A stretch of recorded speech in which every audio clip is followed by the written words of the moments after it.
नमस्कार. धर्मवीर आनंद दिघे कल्याणकारी मंडळात ऑनलाईन नोंदणी कशी करायची याबद्दल आज आपण सविस्तर माहिती घेणार आहोत. चला तर मग ही संपूर्ण प्रक्रिया अगदी सोप्या भाषेत स्टेप बाय स्टेप समजून घेऊया. आपल्याला अनेकदा प्रश्न पडतो नाही का की शासकीय योजनांचा फायदा नेमका कसा घ्यायचा.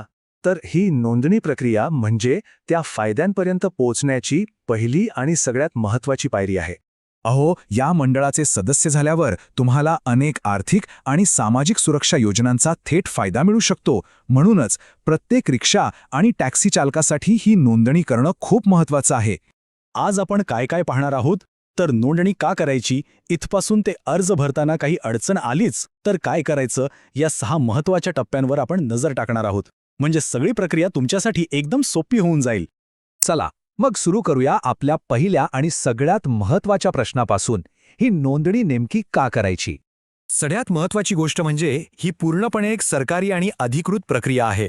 तुम्ही पाहू शकता इथे मंडळाचा आणि महाराष्ट्र शासनाचा लोगो आहे. त्यामुळे ही प्रक्रिया 100% विश्वासार्ह आहे, यात काहीच शंका नाही. आता आपण वळूया प्रत्यक्ष कामाकडे. म्हणजे अर्ज कसा सुरू करायचा. सुरुवात तर अगदी सोपी आहे. तुम्हाला फक्त मंडळाच्या अधिकृत वेबसाईटवर जायचं आहे. तिथे गेल्यावर समोरच सभासद नोंदणी करा असे एक मोठं बटण दिसेल. अर्ज सुरू करण्यासाठी फक्त त्यावर एक क्लिक करायचं आहे, बस.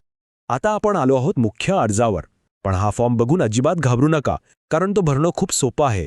बघा, हा संपूर्ण अर्ज 3 सोप्या भागांमध्ये विभागलेला आहे. यामुळे आपलं काम एकदम सोपं होतं. पहिला भाग आहे वाहनाबद्दल, दुसरा आपल्या लायसन्सबद्दल आणि तिसरा आपल्या कुटुंबाबद्दल. आता एक खूप महत्त्वाची गोष्ट सांगतो, नीट लक्ष द्या. पहिल्या भागात जिथे वाहनाची माहिती भरायची आहे तिथे आरटीओकडून तुमचा डेटा मिळवा हे निळं बटन दाबायला अजिबात विसरू नका. तुमचं अर्धकाम तिथेच होऊन जाईल, कारण बरीचशी माहिती आपोआप भरली जाईल. दुसऱ्या भागात तुमचा लायसन्स नंबर आणि जन्मतारीख अगदी अचूक बरोबर टाका. इथे जराही चूक होऊ देऊ नका, बरं का. आणि हो, तुमच्या लायसन्सचा एक स्पष्ट फोटो इथे अपलोड करायचा आहे. आता आपण आलोय शेवटच्या टप्प्यात. इथे फक्त कुटुंबाची माहिती म्हणजे रेशन कार्ड आणि इतर सदस्यांची माहिती भरायची आहे. हे सगळं व्यवस्थित भरून झाल्यावर खाली असलेल्या सादर करा बटनावर क्लिक करा. यानंतर तुम्हाला एक छान हिरव्या रंगाचा संदेश दिसेल की तुमचा अर्ज यशस्वीरित्या सादर झाला आहे. ठीक आहे, अर्ज तर सादर केला, पण आता पुढे काय. आता आपण पाहूया की आपल्या अर्जाची स्थिती म्हणजे स्टेटस कसं तपासायचं. हा प्रश्न आपल्या सगळ्यांनाच पडतो, बरोबर. चला तर मग बघूया की अर्ज सादर झाल्यावर नक्की काय प्रक्रिया होते. अर्ज सादर केल्यावर तुम्हाला 2 प्रकारचे संदेश दिसू शकतात. जर अर्ज प्रलंबित असा संदेश दिसला तर अजिबात घाबरू नका. याचा अर्थ फक्त एवढाच की तुमचा अर्ज आरटीओ ऑफिसमध्ये तपासणीसाठी गेला आहे. ही एक नॉर्मल प्रक्रिया आहे. आणि जेव्हा अर्ज मंजूर असा संदेश दिसेल तेव्हा अभिनंदन. याचा अर्थ आता पुढची पायरी पेमेंटची आहे. एकदा का तुमचा अर्ज मंजूर झाला की आपण येतो शेवटच्या आणि सगळ्यात महत्त्वाच्या टप्प्यावर, तो म्हणजे पेमेंट. तुमचं सदस्यत्व निश्चित करण्यासाठी एकूण 800 रुपये भरायचे आहेत. आणि ही रक्कम फक्त एकदाच भरायची आहे.